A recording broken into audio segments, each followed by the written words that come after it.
घोसी का घमासान अब अपने चरम पर पहुंच चुका है।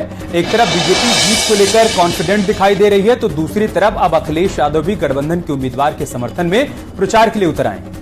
अखिलेश ने घोसी की जनसभा में बीजेपी को घेरने की पुरजोर कोशिश की है। अखिलेश यादव ने कहा है कि घोसी का जनादेश 2024 का संदेश होगा, विपक्ष का उम्मीदवार जीत हासिल करेगा। और उधर केशव प्रसाद मौर्य ने कहा है कि भारतीय जनता पार्टी ने तमाम पार्टियों के गढ़ तोड़ दिए हैं। समाजवादी पार्टी बैकफुट पर है और कांग्रेस बीएसपी तो खस्ताहाल है। यूपी अब बीजेपी का गढ़ बन चुका है। वहीं यूपी सरकार में मंत्री नंद गोपाल गुप्ता नंदी ने कहा कि भारतीय जनता पार्टी घोसी में प्रचंड बहुमत से जीत हासिल करेगी। जनता सबका साथ, सबका विकास और सबका विश्वास वाली बीजेपी की नीति पर अपने वोटों की मुहर लगाएगी।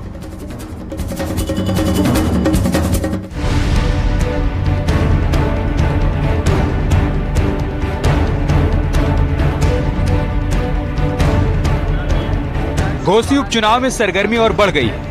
पिछले कई उपचुनाव से दूरी बनाए रखने वाले अखिलेश यादव भी अब शायद घोसी उपचुनाव की अहमियत को समझ चुके हैं और प्रचार के लिए खुद भी मैदान में उतरने का फैसला किया। अखिलेश यादव घोसी की जनता के बीच पहुंचे तो न सिर्फ दारा सिंह चौहान पर निशाना साधा, बल्कि घोसी के जनादेश को 24 का संदेश भी बता दिया। घोसी विधानसभा का संदेश केवल उत्तर प्रदेश के लिए नहीं है, घोसी विधानसभा के एक एक वोट का संदेश देश में जाने वाला है, क्योंकि देश में कहीं और चुनाव ऐसा नहीं होने जा रहा है। कम से कम ये संदेश घोसी की जनता दे कि जिन्होंने कोई काम नहीं किया है, कोई काम नहीं किया है, उनको सबक सिखाने का काम करेंगे अपने वोट देकर के। अखिलेश यादव ने घोसी में एंट्री कर ली है। विपक्षी गठबंधन के दिग्गज भी पुरजोर कोशिश कर रहे हैं, लेकिन दूसरी तरफ बीजेपी कॉन्फिडेंट दिखाई दे रही है। पीएम मोदी की वैश्विक स्वीकार्यता और सीएम योगी के सुशासन की नीति इस कॉन्फिडेंस की असली वजह बताई जा रही है। यूपी सपा का गढ़ था, देश कांग्रेस का गढ़ था, लेकिन आज गढ़ किसका है? आज भाजपा का गढ़ है। देश भी भाजपा का गढ़ बन गया है, प्रदेश भी भाजपा का गढ़ बन गया है। सपा बसपा कांग्रेस ने काम किया होता तो ना हम 14 में आते, ना 17 में आते। उपचुनाव है, दिख रहा है आज। अरे जब हम रामपुर और आजमगढ़ जीत सकते हैं तो घोसी क्या रखा है भाई? उधर अखिलेश यादव की घोसी में एंट्री की असली वजह सिर्फ 24 का मूड जानना नहीं है, बल्कि राजनीतिक विश्लेषकों का मानना है कि पिछले उपचुनाव में प्रचार में अनदेखी की वजह से हुआ नुकसान भी अखिलेश यादव को घोसी की जनता के बीच वोटों की अपील करने पर मजबूर करता दिख रहा है।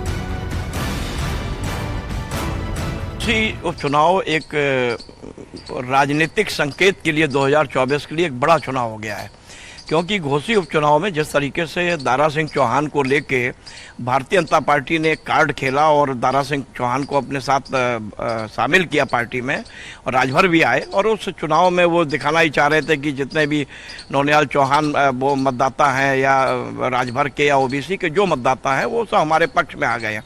लेकिन ऐसा नहीं है। सुधाकर सिंह एक बहुत मजबूत प्रत्याशी के रूप में चुनाव लड़ रहे हैं वहाँ पे, और बहुत ही नेक टू नेक फाइट है।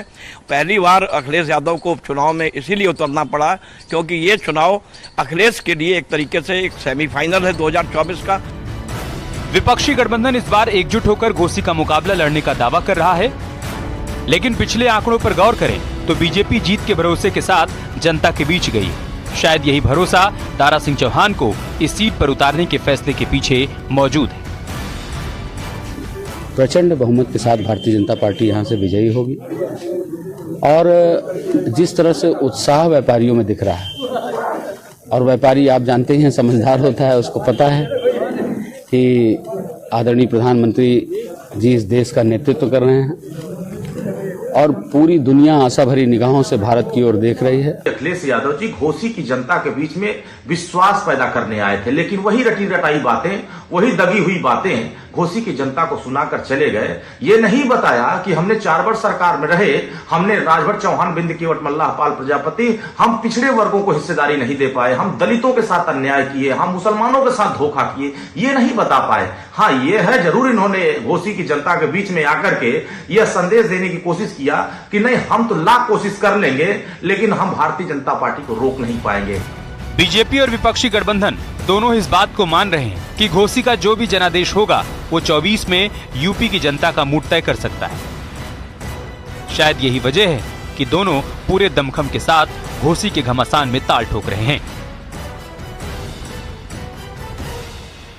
इंडिया गठबंधन को उत्तर प्रदेश के पूर्व मुख्यमंत्री अखिलेश यादव लीड कर रहे हैं, तो ऐसे में घोसी उपचुनाव को वो हर हाल में जीतना चाहेंगे ताकि उनके नेतृत्व पर किसी तरह का कोई सवाल ना उठे। साथ ही 2024 के लोकसभा चुनाव से पहले घोसी उपचुनाव में जीत का तोहफा देते हुए समाजवादी पार्टी अपने कार्यकर्ताओं में नया जोश भर सके। कैमरा पर्सन गोपी गिरी के साथ अलाउद्दीन, न्यूज़ 18 लखनऊ। 2024 के लिए बीजेपी यूपी में मिशन 80 की तैयारी में जोर शोर से जुट चुकी है। हारी हुई सीटों को लेकर दिल्ली में हुई मंथन बैठक में यूपी की 14 लोकसभा सीटों पर तैयारियों की समीक्षा की जा रही है। साफ है कि मैनपुरी और रायबरेली जैसे विपक्ष के गढ़ को तोड़ने के लिए बीजेपी इस बार खास प्लान के साथ चुनावी रण में उतरने की तैयारी कर रही है। हारी सीटों पर बीजेपी नई रणनीति तैयार कर रही है। यूपी में पिछले लोकसभा चुनावों में हारी 14 सीटों के लिए बीजेपी का स्पेशल प्लान तैयार हो चुका है। इस अभियान के तहत अमित शाह और जेपी नड्डा प्रचार की कमान संभालेंगे। इस प्लान के तहत इस बार मैनपुरी और रायबरेली का गढ़ तोड़ने पर पूरा फोकस किया जा रहा है।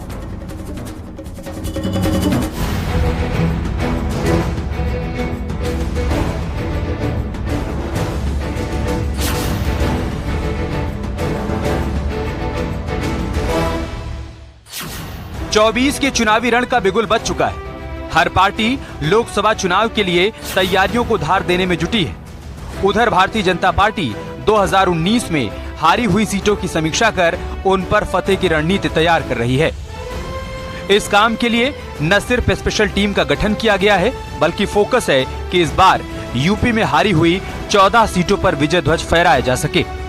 इस पूरी तैयारी में गांधी परिवार के गढ़ रायबरेली सीट के लिए अलग ही फोकस प्लान तैयार किया जा रहा है। तो वहीं मैनपुरी में समाजवादी पार्टी को मात देने की मुहिम भी तेज कर दी जाएगी। बीजेपी पिछले लोकसभा चुनाव में हारी हुई 160 सीटों पर जीत की रणनीति तैयार हो रही है। बीजेपी का जो खास इंपॉर्टेंस है वो मैनपुरी और रायबरेली की सीट को लेकर है, क्योंकि मैनपुरी जो है वो समाजवादी पार्टी का गढ़ माना जाता रहा है और रायबरेली कांग्रेस का गढ़ माना जाता है। तो ऐसे में इन दोनों ही किलों को भेदने के लिए बीजेपी एक खास रणनीति तैयार कर रही है। बीजेपी की रणनीति को धार देने के लिए केंद्रीय गृह मंत्री अमित शाह और राष्ट्रीय अध्यक्ष जेपी नड्डा खुद मैदान में उतरेंगे। पार्टी के दोनों वरिष्ठ नेता इन संसदीय क्षेत्रों में जल्द ही प्रचार कार्यक्रम की शुरुआत कर सकते हैं। हालांकि बीजेपी में इस बार मिशन 80 को लेकर कॉन्फिडेंस मजबूत नजर आ रहा है। माननीय मोदी जी के नाम और उनके नेतृत्व में किए गए काम को वोट के रूप में इतना कन्वर्जन करवाने में सफल हो जाए कि जो हमारा नारा रहता है 100 में 60 हमारा है, 40 में बंटवारा है और बंटवारे में भी हमारा है, हम उससे भी आगे बढ़े। 100 में से 75% वोट हमारा है, 25% में बंटवारा है और बंटवारे में भी हमारा है। इस लक्ष्य को लेकर के हम लोग काम कर रहे हैं। हमारा बूथ सबसे मजबूत है और विश्वास रखिए 2024 में ईवीएम मशीन कमल के फूल से लबालब होगी। कि हमारे मुख्यमंत्री जी के व्यक्तित्व के सामने, उनके कर्तृत्व के सामने, उनके विजन के सामने समाजवादी पार्टी पूरी तरह धराशायी होने वाली है। घोसी का चुनाव हो या आने वाले 2024 का चुनाव, समाजवादी पार्टी की टिकट नहीं है। उनका कोई व्यक्तित्व आज नहीं है, कोई योजना उनकी नहीं है। आज उनके पास गठबंधन, फिर INDI उन्होंने बना लिया और बहुत सारे लोग लग गए। और सबसे बड़ी बात यह है कि सब लोग अपने अपने प्रदेशों के अंदर, अखिलेश यादव चाहते हैं कि उत्तर प्रदेश के अंदर अकेला मैं चुनाव लूं, ममता बनर्जी चाहते हैं कि बंगाल के अंदर अकेले हम रहें, लालू प्रसाद चाहते हैं और नीतीश प्रसाद चाहते हैं कि बिहार के अंदर अकेले हम रहें, अपने केजरीवाल चाहते हैं कि दिल्ली के अंदर अकेले हम रहें। यानी कोई किसी को सीट देने को तैयार नहीं है। साफ है कि उत्तर प्रदेश की इन हारी हुई 14 सीटों को फतेह करने के लिए बीजेपी का स्पेशल प्लान करीब तैयार है। पदाधिकारियों की समीक्षा से लेकर उम्मीदवारों के चयन तक गहन समीक्षा और प्रचार की रणनीति में बदलाव की तैयारी है। लेकिन सवाल यही है, क्या विपक्ष को घेरना इतना आसान हो पाएगा? आपने 2014 में किले ढहते हुए देखे हैं, 2019 में किले ढहते हुए देखे हैं। जो थोड़े बहुत बचे हैं वो इस बार ढह जाएंगे। इसलिए आप चिंता मत करिए, चाहे रायबरेली हो चाहे मैनपुरी हो, भारतीय जनता पार्टी जीतेगी। हारी सीटों पर फतेह और मिशन 80 को कामयाब बनाने के लिए बीजेपी के बड़े नेता भी मैदान में उतरने जा रहे हैं। एक तरफ सीएम योगी की शासन नीति को मिल रहा समर्थन और दूसरी तरफ प्रधानमंत्री मोदी की वैश्विक स्वीकार्यता।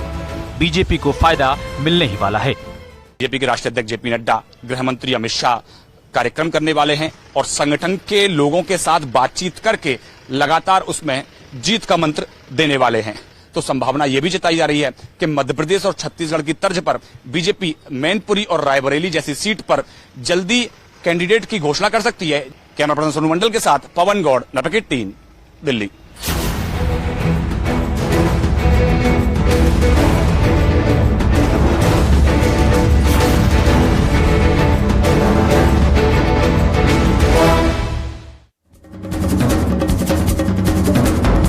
बड़ी उम्मीदों के साथ बीएसपी में शामिल हुए इमरान मसूद को पार्टी ने बाहर का रास्ता दिखा दिया है। निकाय चुनाव में निराश हो चुके इमरान की नजर बेशक अब लोकसभा चुनाव पर है। तो ऐसे में क्या वो फिर से कांग्रेस में घर वापसी की जुगत में थे? इमरान मसूद बीएसपी से निष्कासित किए गए हैं और बीएसपी के मुताबिक इमरान मसूद की अनुशासनहीनता पर कार्रवाई की गई है। बीएसपी ने कहा है कि इमरान पार्टी विरोधी गतिविधियों में शामिल थे। वहीं इमरान ने सफाई में कहा कि मैंने सिर्फ पार्टी की मजबूती के लिए काम किया, विरोध जैसा कोई काम नहीं किया।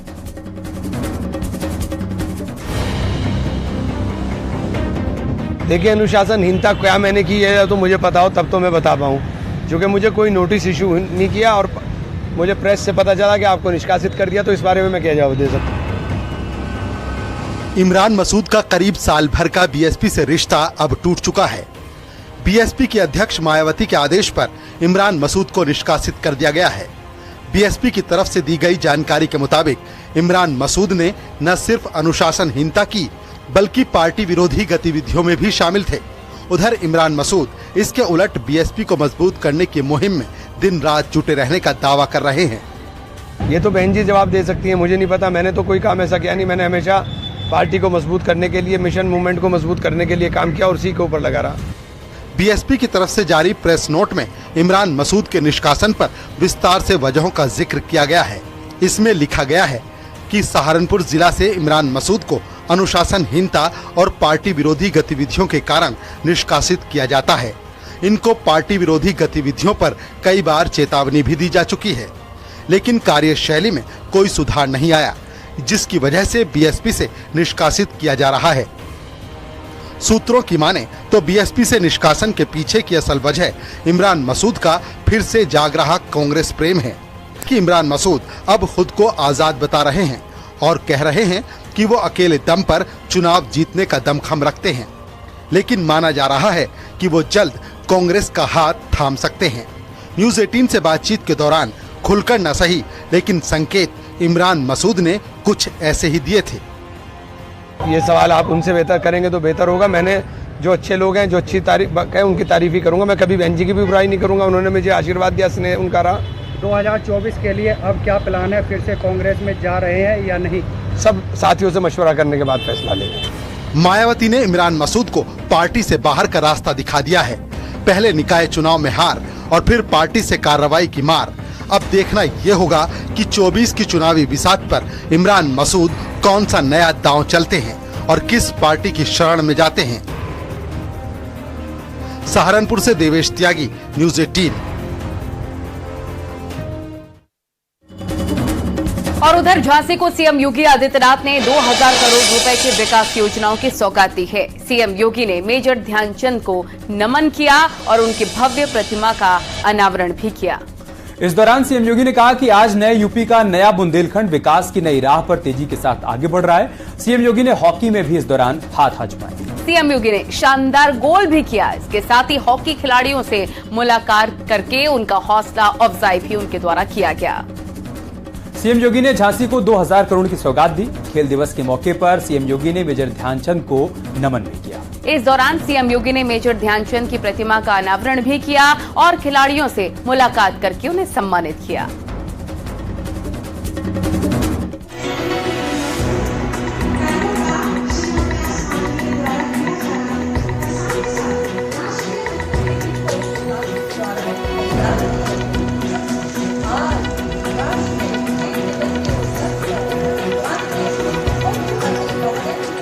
झांसी झांसी के लोगों को 2000 करोड़ रुपए की विकास योजनाओं की सौगात मिली है। सीएम योगी आदित्यनाथ ने झांसी के लोगों को न सिर्फ विकास योजनाओं का तोहफा दिया, बल्कि हॉकी के जादूगर मेजर ध्यानचंद को श्रद्धांजलि अर्पित करते हुए उनके जीवन पर आधारित म्यूजियम का भी उद्घाटन किया। रानी लक्ष्मीबाई पार्क में मेजर ध्यानचंद की जादुई हॉकी को लेकर ये संग्रहालय तैयार किया गया है। इसके अलावा सीएम योगी ने लक्ष्मीबाई पार्क में ही मेजर ध्यानचंद की 25 फीट ऊंची प्रतिमा का भी अनावरण किया। जब खेलों की बात आती है तो मेजर ध्यानचंद जी का नाम बड़ी श्रद्धा और सम्मान के साथ हर भारतीय देता है। और झांसी की धरती का इस सौभाग्य है कि इस धरती ने मेजर ध्यानचंद जी को पैदा किया। इस धरती से हमें आगे बढ़ने का अवसर प्राप्त हुआ और इस धरती के माध्यम से न केवल राष्ट्रीय स्तर पर बल्कि अंतर्राष्ट्रीय स्तर पर भी उन्होंने ख्याति अर्जित की। इस अवसर पर राष्ट्रीय खेल दिवस के रूप में मनाने की घोषणा हुई है।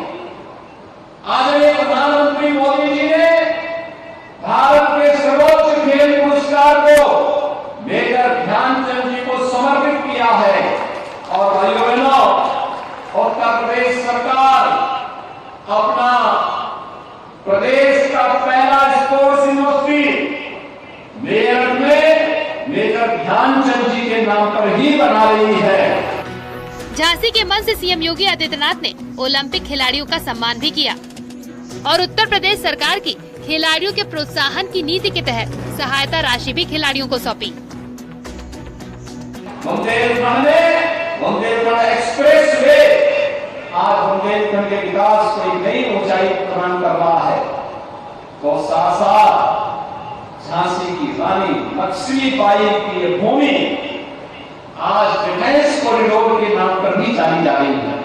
डिफेंस मैन्युफैक्चरिंग कॉरिडोर झांसी में भारत डायनेमिक्स की यूनिट स्थापित हो रही है।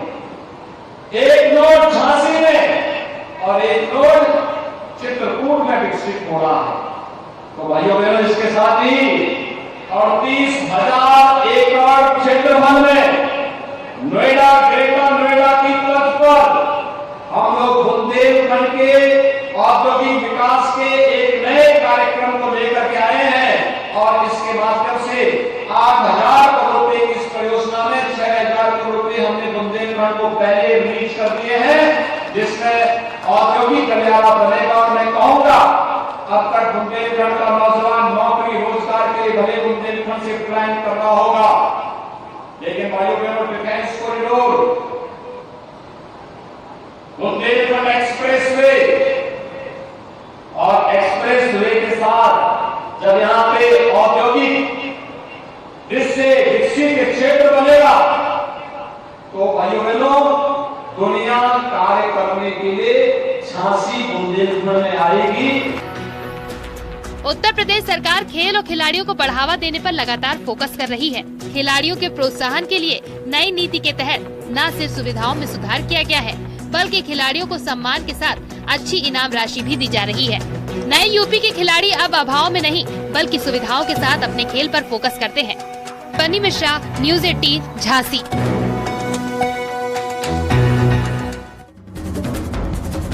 मोदी कैबिनेट ने रक्षाबंधन और कृष्ण जन्माष्टमी से पहले देश भर की बहनों को बड़ा तोहफा दिया है। केंद्र सरकार ने घरेलू रसोई गैस सिलेंडर में 200 रुपए की कटौती का ऐलान कर दिया है। इसके साथ ही उज्ज्वला स्कीम में गरीब महिलाओं को मिल रही गैस सब्सिडी को भी दोगुना कर दिया गया है। मोदी कैबिनेट के फैसले के बाद अब 200 रुपए सस्ता मिलेगा रसोई गैस सिलेंडर। सब्सिडी के ऐलान के बाद उज्ज्वला योजना की 10 करोड़ 35 लाख बहनों को सीधे तौर पर फायदा मिलेगा। केंद्र सरकार ने आम रसोई गैस सिलेंडर पर 200 रुपए की सब्सिडी का भी ऐलान किया है। केंद्र सरकार के इस फैसले से सरकारी खजाने पर 7500 करोड़ रुपए का अतिरिक्त भार भी पड़ेगा।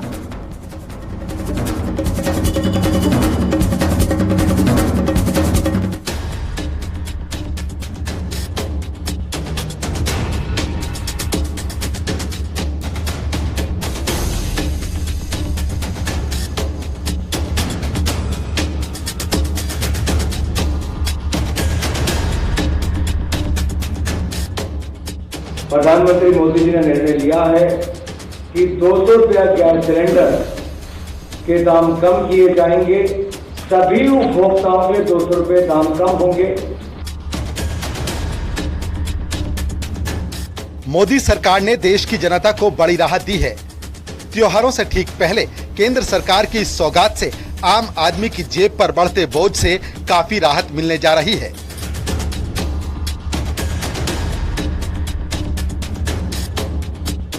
मोदी कैबिनेट ने अहम फैसला लेते हुए घरेलू रसोई गैस सिलेंडर के दामों में बड़ी कटौती की है।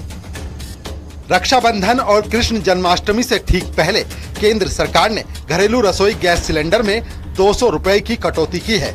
साथ ही उज्ज्वला स्कीम में गरीब महिलाओं को मिल रही गैस सब्सिडी 200 रुपए से बढ़ाकर 400 रुपए कर दी गई है। पेट्रोलियम कंपनियां हर महीने की एलपीजी दरों में बदलाव करती हैं। लोकसभा चुनाव से पहले मोदी सरकार ने आर्थिक रूप से कमजोर तबके को राहत देने की बड़ी कोशिश की है। मोदी कैबिनेट ने उज्ज्वला स्कीम के तहत एलपीजी सिलेंडर पर 200 रुपए अतिरिक्त सब्सिडी को मंजूरी दी है। खास बात यह है कि सब्सिडी का बोझ ऑयल मार्केटिंग कंपनियों पर नहीं पड़ेगा। कैबिनेट के इस फैसले से सरकार पर 7,500 करोड़ रुपए का अतिरिक्त बोझ बढ़ेगा। ओणम और रक्षाबंधन के इस पावन अवसर पर प्रधानमंत्री मोदी जी ने निर्णय लिया है कि 200 रुपया गैस सिलेंडर के दाम कम किए जाएंगे, सभी उपभोक्ताओं के 200 रुपए दाम कम होंगे और उज्ज्वला गैस योजना वालों को 200 रुपया सब्सिडी पहले ही मिलती है। तो सभी उपभोक्ताओं को जो डोमेस्टिक गैस सिलेंडर यूज करते हैं उसका दाम 200 रुपए कम कर दिया गया है। रक्षाबंधन पर देश भर की बहनों के लिए एक बहुत बड़ी सौगात नरेंद्र मोदी जी ने दी है। अब आम जनता को सिलेंडर के लिए 1100 रुपए की जगह 900 रुपए देने होंगे। वहीं गरीब तबके को घरेलू गैस सिलेंडर करीब 700 रुपए का मिलेगा, क्योंकि गरीब तबके को 200 रुपए की सब्सिडी पहले से ही दी जा रही थी। रक्षाबंधन की पूर्व संध्या पर एक ऐतिहासिक और अभिनंदनीय निर्णय लिया है, जिसके तहत उज्ज्वला योजना के लाभार्थियों को प्रति सिलेंडर 200 रुपये की छूट और 75 लाख नए कनेक्शन देने की घोषणा सर्वथा उचित और अभिनंदनीय निर्णय है। सब्सिडी का फायदा लेने के लिए आपको अपना आधार नंबर एलपीजी कनेक्शन से लिंक कराना होगा। ध्यान रहे, ये 200 रुपए की सब्सिडी सिर्फ रसोई गैस सिलेंडर पर ही मिलती है। मार्च 2023 तक के सरकारी आंकड़ों के मुताबिक सरकार ने उज्ज्वला योजना के तहत देश भर में 9 करोड़ गैस कनेक्शन दिए हैं। देश में 33 करोड़ एलपीजी कंज्यूमर है और उसमें से 9.6 करोड़ प्रधानमंत्री उज्ज्वला योजना की लाभार्थी है। लगभग 1/3 इस योजना की लाभार्थी है। समूचे एलपीजी कंज्यूमर की, डोमेस्टिक कंज्यूमर की हितों को ध्यान में रखते हुए आज प्रधानमंत्री नरेंद्र मोदी जी ने अपने बहनों को राखी का गिफ्ट दिया, राखी का सौगात दिया। अब केंद्र सरकार का ये कदम त्योहारों से पहले आम परिवारों के लिए एक राहत भरी सौगात साबित होगा। Bureau report, news 18। और इन्हीं तमाम खबरों के साथ लाख टके की बात में आज के लिए फिलहाल इतना ही। खबरें जारी हैं, बने रहें हमारे साथ।